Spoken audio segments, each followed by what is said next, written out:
Okay so स्वागत है फिर से एक और नई वीडियो में। और इस वीडियो में हम लोग डिस्कस करने वाले हैं एक और नई प्रॉब्लम। और ये प्रॉब्लम ली गई है हमारी प्रीवियस ईयर्स के जो इंटरनल असेसमेंट क्वेश्चन पेपर 2024 का है स्टैटिस्टिकल मैकेनिक्स का। उसकी प्रॉब्लम नंबर 2 की बात हम लोग करेंगे इस वीडियो में। और इसमें नेक्स्ट चीज़ और भी हम लोग एडिशनल देखेंगे कि इस प्रकार की प्रॉब्लम में जो टर्मोलॉजी है वो किस तरीके से यूज होती है, साथ ही साथ इसका प्रोसेस कैसा होता है सॉल्व करने का, और डिफरेंट डिफरेंट टाइप्स के अगर इसमें कॉन्सेप्ट आते हैं तो वो भी सारी चीज़ें हम लोग डिस्कस कर लेंगे।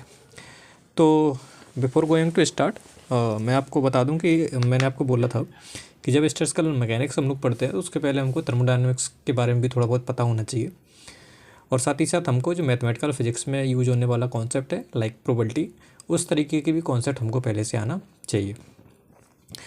तो क्वेश्चन नंबर 2 में कुछ कॉन्सेप्ट एडिशनल थे डिफरेंट डिफरेंट टाइप्स को ब्रांचेज ऑफ फिजिक्स से लेकर, वो हम लोग यहाँ पे डिस्कस कर लेंगे। ओके सो स्टार्ट करते हैं। प्रॉब्लम पहले पढ़ लेते हैं। प्रॉब्लम थी कि consider a system of 4 non interacting identical and distinguishable spins each of magnetic moment mu placed in a uniform magnetic field of magnitude B.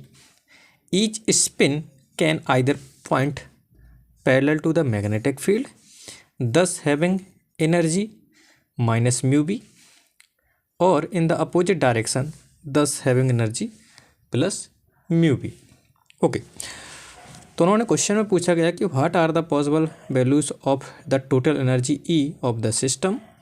B part में पूछा गया था कि find the number of micro states for each allowed value of E. And C part में पूछा गया था कि if this system of 4 spins is isolated in the equilibrium and has a total energy is equal to -2 mu B, what is the probability that spin number 3 is parallel to the magnetic field. So question आप लोग दोबारा read कर लीजिएगा ध्यान से। और रही बात टोटल मार्किंग की तो 7.5 का ये क्वेश्चन था हमारा। तो प्रॉब्लम हम लोगों ने पहले पढ़ ली, अब प्रॉब्लम का जो मीनिंग है वो भी हम लोग देख लेते हैं। प्रॉब्लम में बोला गया है कि एक सिस्टम है, ठीक है, एक सिस्टम है और उसमें 4 नॉन इंटरेक्टिंग पार्टिकल्स हैं। नॉन इंटरेक्टिंग मतलब एक दूसरे से इंटरेक्शन किसी प्रकार का नहीं है, ऐसे पार्टिकल्स हमारे किसी सिस्टम के अंदर प्रेजेंट है। नॉन इंटरेक्टिंग का मतलब समझ में आ गया, ठीक है। दूसरा identical, okay, shape and size सारे मॉलिक्यूल्स का सेम है, पार्टिकल का सेम है, आइडेंटिकल समझ में आ गया। डिस्टिंग्विशेबल मतलब ये है कि वो एक दूसरे से सेपरेट हो सकते हैं, मतलब पहचान सकते हैं कि हाँ एक पार्टिकल अलग टाइप का, दूसरा अलग है, तीसरा अलग है, चौथा भी अलग है। अब वो सारे डिस्टिंग्विशेबल पार्टिकल्स हैं और उनकी स्पिन्स भी अलग अलग है एक दूसरे से, ठीक है। अब इसको मैं अगर एक और एग्जांपल लेके चलूँ कि ऐसे टर्मिनोलॉजी को हम लोग समझते कैसे हैं। लाइक आपने देखा होगा कि सपोज आपके पास एक रेड बॉल्स है और एक आपका वाइट बॉल है। अब इसमें थोड़ा देख लेते हैं कैसे। क्या आपको मालूम है कि आपके पास 2 रेड बॉल हैं, एक आपकी रेड और एक आपका वाइट है, तो इनका शेप साइज दोनों का क्या है, सेम है। तो ये तो हो गई प्रॉपर्टी किसकी, आइडेंटिकल पार्टिकल्स की। अब उसने बोला है कि कलर वाइज ये क्या है, डिफरेंट है। तो इसका मतलब क्या कि ऐसे पार्टिकल्स को आप लोग क्या कर सकते हो, डिफ्रेंशिएट कर सकते हो, पहचान सकते हो कि हाँ ये वाली बॉल्स आपकी रेड है, ये वाली बॉल आपकी वाइट है। तो इन दोनों जो यहाँ पे टर्मिनोलॉजी यूज हो रही है इनका मतलब आपको समझ में आना चाहिए कि हम लोग पहचानते कैसे हैं, ये नाम लिखे रहते हैं तो मतलब कैसे इन चीज़ों को हम लोग डिफ्रेंशिएट कर सकते हैं। तो ये बात समझ में आ गई आपको, ओके। फिर उन्होंने बोला है कि जो आपका इसमें डिस्टिंग्विशेबिलिटी है वो आपकी स्पिन्स को लेकर है, मतलब 4 पार्टिकल हैं और आप लोग इसको डिफ्रेंशिएट इस तरीके से कर सकते हो कि पार्टिकल 1 2 3 4 और इनकी स्पिन बोला अलग अलग है, तो हम लोग डिनोट कर लेते हैं कि स्पिन इसकी 1 है, इसकी 2 है, इसकी 3 है, इसकी 4 है। मतलब इसको हम लोग इस तरीके से डिफरेंशिएट कर सकते हैं कि इसको स्पिन नंबर 1 दे दो, इसको स्पिन नंबर 2, इसको स्पिन नंबर 3, इसको स्पिन नंबर 4। इन्होंने कहीं ये नहीं बोला कि हाफ स्पिन पार्टिकल्स है, ऐसा कुछ नहीं बोला। उन्होंने सिर्फ इतना बोला है कि इनकी जो स्पिन है, स्पिन नंबर अलग अलग है। सपोज पहले की 1 है, 2 है, 3 है, 4 है। अब मैं क्या करता हूँ, थोड़ा सहूलियत के हिसाब से इनको ऐसे कर लेता हूँ, इस वाले पार्टिकल को ए बोल देता हूँ, इसको बी बोल देता हूँ, इसको सी, इसको डी, ओके। तो शुरू की जो आपकी 2 लाइन्स थी वो आपको समझ में आना चाहिए कि ऐसा बोला क्या गया था क्वेश्चन को लेकर। अब उन्होंने बोला कि इन सारे पार्टिकल्स को जब मैं मैग्नेटिक फील्ड में रखता हूँ, ठीक है, मैग्नेटिक फील्ड में रखता हूँ, तो जो सिस्टम की एनर्जी है वो आपकी इन सारे कॉम्बिनेशन से वो डिफरेंट डिफरेंट टाइप की हो सकती हैं। ये क्वेश्चन नंबर 1 में पूछा गया था। बट अगर मैं बोलूँ कि अगर आपने एक स्पिन नंबर 1 वाला पार्टिकल उठाया और उसको आपने मैग्नेटिक फील्ड के कह सकते हो कि प्रेजेंस में रखा। दूसरी बात इसमें क्या बोली गई है कि सारे जो पार्टिकल्स हैं सबके करस्पॉन्डिंग स्पिन है, तो इनके पास एक आपका मैग्नेटिक मोमेंट भी प्रेजेंट है। अब इसमें किया क्या गया कि इस पार्टिकल को उठाया और मैग्नेटिक फील्ड में रखा, और रखने की डायरेक्शन भी आपकी कितनी है, 2 तरीके की हैं, एक आपकी पैरेलल टू बी और एक आपकी एंटी पैरेलल टू बी। तो वही बोला गया कि आपके पास एक पार्टिकल है, उसका मैग्नेटिक मोमेंट म्यू है। अगर उसको हम लोग मैग्नेटिक फील्ड के प्रेजेंस में रखते हैं तो जो आपकी करस्पॉन्डिंग मैग्नेटिक एनर्जी होती है वो हमारे इस फॉर्मूले से हम लोगों ने पढ़ा था इलेक्ट्रोमैग्नेटिक थ्योरी में, कि वो इस तरीके से हमारा मैग्नीट्यूड हमारा निकल के आता है, जहाँ पे थीटा होता है उन दोनों के बीच का एंगल, मतलब म्यू और बी के बीच में इस तरीके का एंगल है, पैरेलल, एंटी पैरेलल और डिफरेंट टाइप्स ऑफ एंगल। तो इसमें बोला गया कि आपके 2 ही एंगल्स हो सकते हैं, तो पैरेलल या फिर anti parallel.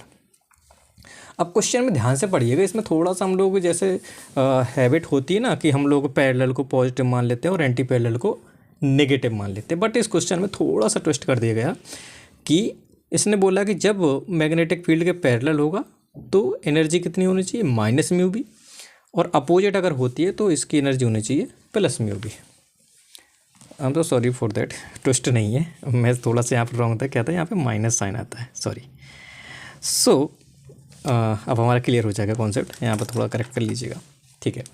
So corresponding to 1 spin number particle, या फिर अपन ने एक पार्टिकल ए टाइप का मैग्नेटिक फील्ड में रखा, तो आपने देखा कि जब ये दोनों पैरेलल है, मतलब थीटा एंगल कितना है, 0 डिग्री है, तो इसके करस्पॉन्डिंग जो एनर्जी आई वो आ गई आपकी माइनस म्यू बी। और दूसरा क्या बोला गया कि जब वो एंटी पैरेलल है एक दूसरे के, तो एंगल हो जाएगा तो यहाँ से हो जाएगा आपका एनर्जी प्लस म्यू बी।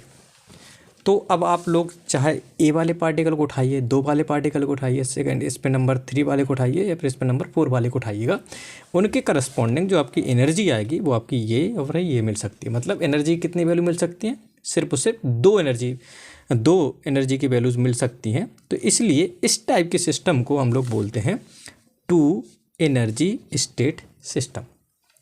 इतनी बात समझ में आ गई, ओके। सो पहली बात तो हमको ये बात समझ में आना चाहिए कि हम लोग टर्मोलॉजी किस तरीके का यूज कर रहे हैं, ओके ना। अब देखते हैं हम लोग थोड़ा सा और आगे। यहाँ पे मैंने याद रखिएगा, इसको स्पिन नंबर 1 है, इसका स्पिन नंबर 2 है, इसका नंबर 3 है, इसका 4। जस्ट यहाँ पे थोड़ा डिफ्रेंशिएट करने के लिए मैंने इसको A B C D मान लिया था। अब हम लोग करते क्या है कि हमारे पास एनर्जी के जो अवेलेबल स्टेट्स हैं वो आपकी 2 ही है, या तो पार्टिकल E1 में जाएगा या फिर आपका E2 में जाएगा, ठीक है। उसकी एनर्जी करस्पॉन्डिंग एनर्जी इसकी म्यू बी है और प्लस म्यू बी है। ये आपका है एंटी पैरेलल में और ये आपका है पैरेलल में। इतनी बात समझ में आ गई, ओके। सो अब आपको मालूम है कि आपके पास सिर्फ अवेलेबल जो स्टेट्स हैं वो आपकी 2 हैं, या तो पैरेलल वाले में जाएगा या फिर एंटी पैरेलल में जाएगा। तो मैंने मैक्रो स्टेट्स डिफाइन की, और मैक्रो स्टेट डिफाइन किस तरीके से की वो भी देख लो। मैंने डिफाइन किया मैक्रो स्टेट को कुछ इस तरीके से N1, N2। अब ये N1 N2 क्या है, N1 है number of the particles that have spin up और पैरेलल टू द बी। मतलब N1 नंबर ऑफ पार्टिकल्स हैं जो डिनोट करेगा ऐसे पार्टिकल्स को जिनकी स्पिन कैसी है, पैरेलल टू बी। और N2 है वो नंबर ऑफ पार्टिकल्स हैं जिनकी स्पिन है anti parallel to B, okay. So ये N1 और N2 है, और इसके करस्पॉन्डिंग मैंने जो मैक्रो स्टेट डिफाइन की वो मैंने की है N1, N2 से। तो आपको ये भी समझ में आना चाहिए कि किस तरीके से डिफाइन करते हैं हम लोग मैक्रो स्टेट। नाउ अब हम लोग क्वेश्चन में प्रोसीड कर लेते हैं। इस टाइप के क्वेश्चन को प्रोसीड करने के लिए हम लोग एक टेबुलेटेड फॉर्म तरीके का भी हम लोग यूज करते हैं या फिर फॉर्मूला वाइज यूज करते हैं। तो मेरे हिसाब से टेबल वाली फॉर्म से हम लोग जो करेक्ट आंसर पाते हैं वहाँ पे गलतियाँ होने के चांसेस बहुत कम होते हैं। फॉर्मूले में थोड़ी सी चीज़ें ध्यान रखनी पड़ती हैं कि करस्पॉन्डिंग टू टर्म है वो क्या रिप्रेजेंट करता है। तो इस टाइप के क्वेश्चंस आपने ट्यूटोरियल में भी किए होंगे, जस्ट टेबल बनाया होगा, देन डिफरेंशिएट किए होंगे, फिर तो उसके बाद मैक्रोस्टेट, माइक्रोस्टेट, प्रोबेबिलिटी, सारी चीज़ें आप लोगों ने फाइंड आउट की होंगी।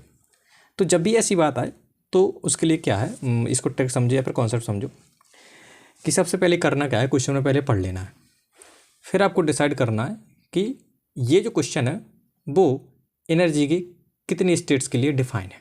पहली बात तो सिस्टम की एनर्जी देखो और फिर उसके बाद क्वेश्चन में पढ़ो कि एनर्जी की स्टेट्स कितनी हो सकती हैं।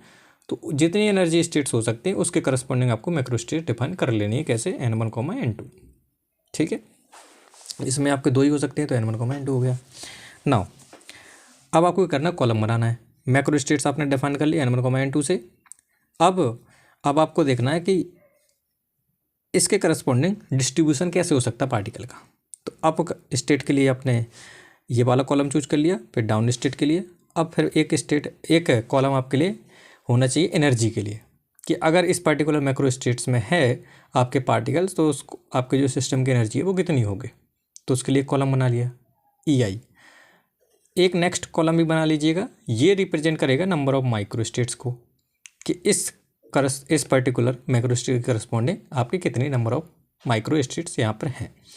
और ये आपका बताएगा प्रोबेबिलिटी, जिसको हम लोग स्टैटिस्टिकल मैकेनिक्स में थर्मोडायनामिकल प्रोबेबिलिटी भी बोलते हैं, जिसका मतलब होता है कि पर्टिकुलर मैक्रो स्टेट्स के corresponding number of micro states कितनी है।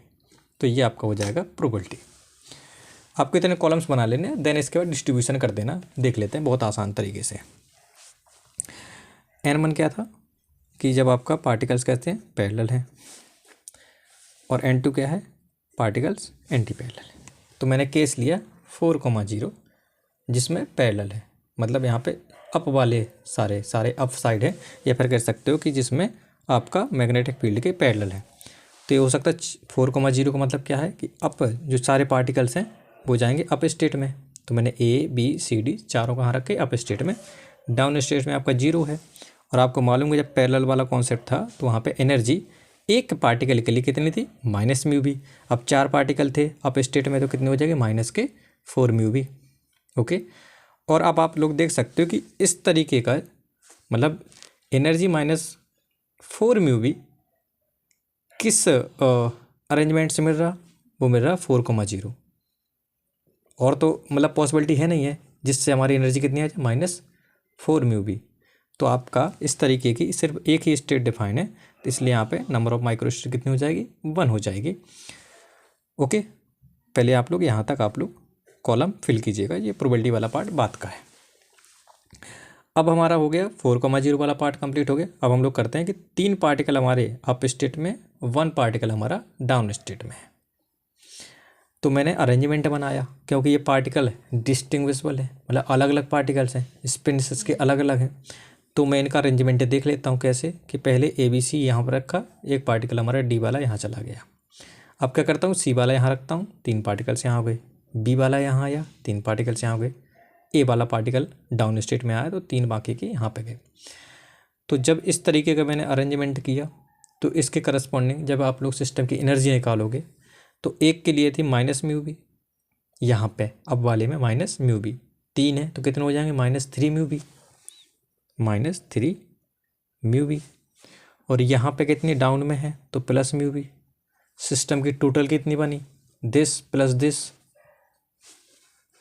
तो इसके करस्पॉन्डिंग इतनी है, इसके करस्पॉन्डिंग भी इतनी है, इसके करस्पॉन्डिंग इतनी, इसके करस्पॉन्डिंग इतनी है। तो इस प्रकार की कितनी स्टेट्स बन रही हैं, 4। तो यहाँ पे इसलिए लिखे number of micro states corresponding to this macro states, जिसमें हमारा 3,1 वाला अरेंजमेंट है और सिस्टम की एनर्जी -2μB है। Got it. अब इसी प्रकार जब 3 और 2 वाला कॉन्सेप्ट हो गया तब 2-2 वाला देख लो। 2-2 वाला कैसे कि AB वाला यहाँ पे रखा, CB पार्टिकल यहाँ चला गया। अब ऐसा भी तो हो सकता है A के साथ C BD, तो इस तरीके का आप लोग अरेंजमेंट बनाओगे। तो ऐसे अरेंजमेंट बनेंगे आपके 6। और अगर मैं एनर्जी की बात करूँ तो एक के करस्पॉन्डिंग था -μB, यहाँ पे 2 हैं तो -2μB, यहाँ पे भी 2 हैं +2μB। सिस्टम की चाहिए टोटल तो हो जाएगी इसके प्लस इसका, आंसर कितना आएगा 0। सारे के लिए 0 होगा तो यहाँ पे आ जाएगा, यहाँ पे सिस्टम की एनर्जी इस मैक्रो स्टेट के करस्पॉन्डिंग कितनी है, 0 है। और ऐसी कितनी नंबर ऑफ माइक्रो स्टेट्स हैं? 6, यहाँ पे 6 आ जाएगा। अब ये हो गया हमारा कि 2 अप में था 2 डाउन में था। अब ऐसा भी तो हो सकता है 1 अप हो 3 डाउन हो, उल्टा हो सकता है इसके, है ना। तो नेक्स्ट आपको वही कॉलम बनाना है, तो यहाँ पे भी हमने बनाया। अब यहाँ पे एनर्जी देख लो, इसके करस्पॉन्डिंग माइनस म्यू भी है, इसके करस्पॉन्डिंग प्लस म्यू भी था, बट यहाँ पे 3 पार्टिकल्स हैं तो इसके आ जाएगा प्लस का 3 म्यू भी, इसलिए यहाँ पे जो सिस्टम की बनेगी दोनों को ऐड करोगे तो प्लस 2 म्यू भी आ जाएगा। तो इस प्रकार हमारा यहाँ पे आंसर आ जाएगा इतना। और ऐसे कितने स्टेट्स हैं? 4 हैं, तो यहाँ पे 4 आ जाएगा। लास्ट क्या है आपका कि 0 अप हो 4 डाउन हो, तो यहाँ पे 0 अप और 4 पार्टिकल्स यहाँ पे क्या है? डाउन स्टेट में है। इसके करस्पॉन्डिंग जब आपकी एनर्जी बनेगी टोटल कितनी बनेगी सिस्टम की? यहाँ पे 0 है, यहाँ पे प्लस 4 म्यू भी, तो आंसर आ जाएगा प्लस 4 म्यू भी। इसके करस्पॉन्डिंग स्टेट कितनी डिफाइन है? सिर्फ 1, तो आपका 1 आ जाएगा। अगर मैं बात करूँ टोटल माइक्रो स्टेट्स कितनी हुई, तो वो हुई है 16। कैसे आई देख लो, 1 4 1 5 5 और 6 11 11 4 15 15 और 1 16, तो total number of micro states कितनी हुई हमारी? 16। ठीक है।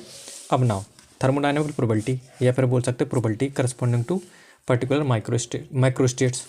तो इस पर्टिकुलर माइक्रो स्टेट के करस्पॉन्डिंग जो थर्मोडायनेमिकल प्रोबेबिलिटी है वो कैसे डिफाइन करते हैं? Number of micro states divided by total micro states, है ना। तो आपका देख सकते हो कि 1/16 आ गया यहाँ पे देख लो प्रोबेबिलिटी डिफाइन करनी है तो 4/16, टोटल हमारा 16 था, 6/16 4/16, इसी प्रकार 1/16। तो ये आपकी क्या हो जाएगी? प्रोबेबिलिटी डिफाइन हो जाएगी। नाउ ये तो हो गया हमारा टेबलेट फॉर्म तरीके से हम लोग इसका यूज करके हम लोग कर सकते हैं। अब फॉर्मूले से भी हम लोग total number of micro states भी निकाल सकते हैं। Total number of micro states, ये जो 16 है आपने ऐसे बनाया, हम लोग ऐसे फॉर्मूले से निकाल सकते हैं। तो ये फॉर्मूला है हमारा, जब करेक्टरिस्टिक्स हमारा कैसा हो?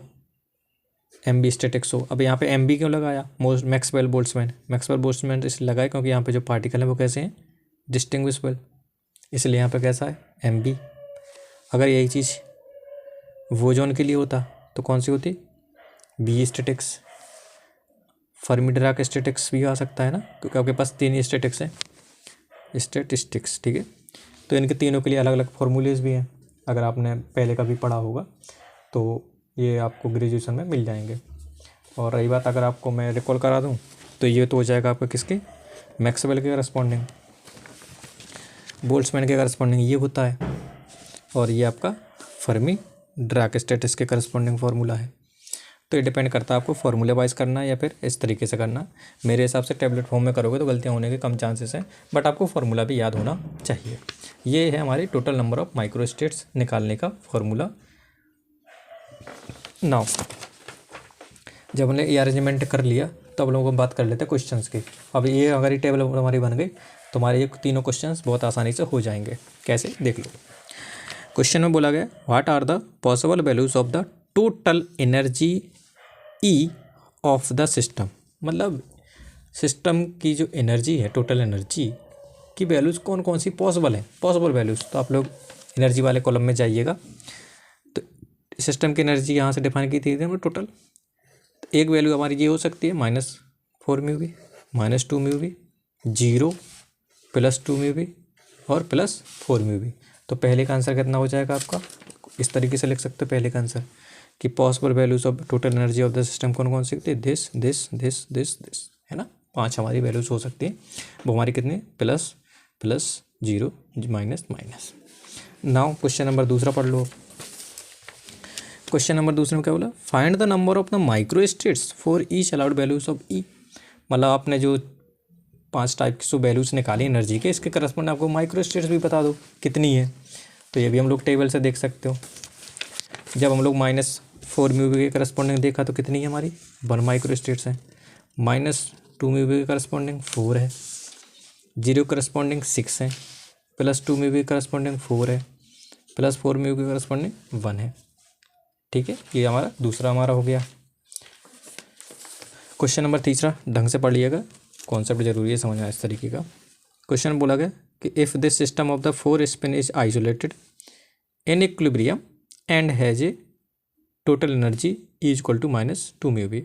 Then what is the probability that spin number 3 is parallel to the magnetic field. Okay, अब क्वेश्चन में बोला क्या गया देखो, मैं बता देता हूँ। उन्होंने बोला कि आपका जो सिस्टम है इसमें 4 पार्टिकल्स तो हैं आपके, और जब ये इक्विलिब्रियम है तब सिस्टम की जो एनर्जी है, टोटल एनर्जी, वो कितनी है -2 म्यू बी। और जब -2 म्यू बी वाला हमारा सीन है तो हमारे इस स्टेट की बात कर रहा है ना। अब इसने बोला है कि आपको प्रोबेबिलिटी बतानी है।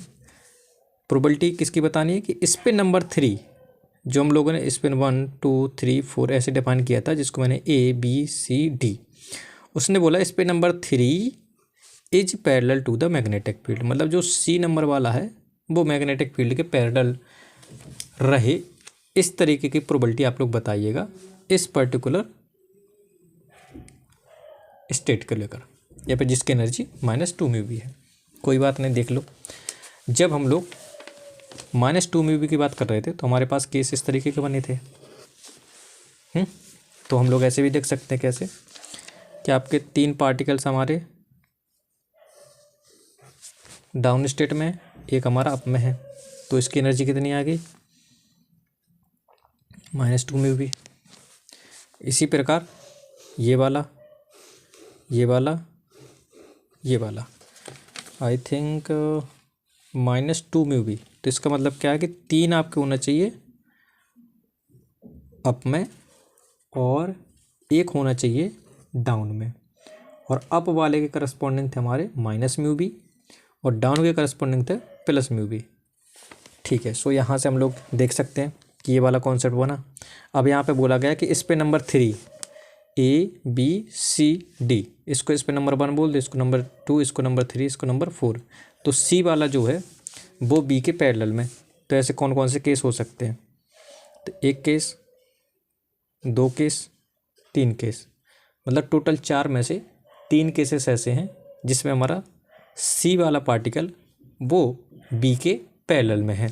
तो इसकी जो प्रोबेबिलिटी हो जाएगी, टोटल हमारे 4 हैं और कितने में हो सकता है? 3 में, तो हमारे 3/4। तो इसलिए इसका आंसर हो जाएगा 3/4।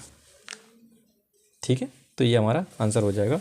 यहाँ पे थोड़ा सा मतलब इसको जस्ट अपोजिट केस मैंने मान लिया, बट आप लोग यहाँ से भी देख सकते हो कि पैरेलल वाले केसेस देखने थे ना, जिसमें हमारा C जो है वो पैरेलल टू B होना चाहिए। तो ऐसे 3 केसेस बन रहे हैं जिसमें वो पैरेलल टू B है, और जो सिस्टम की एनर्जी है वो -2 म्यू बी है। तो टोटल अगर मैं स्पेस की बात करूँ, सैम्पल स्पेस की, तो उसमें आपके कितने बन रहे हैं? 4, और फेवरेबल कितने हैं? 3। तो इसलिए इसकी प्रोबेबिलिटी हो जाएगी 3/4। तो इस तरीके से हमारे ये 7.5 का मार्क्स का क्वेश्चन कंप्लीट हो जाता है। बट आपको कॉन्सेप्ट रखना है याद कि इस तरह के क्वेश्चन हमको कैसे करने हैं। आते हैं क्वेश्चन आपके इंटरनल में, तो ये हो जाने चाहिए। बाकी कोई अगर डाउट होता है तो मेरे से आप लोग कमेंट बॉक्स में पूछ सकते हो। Okay, so bye and take care.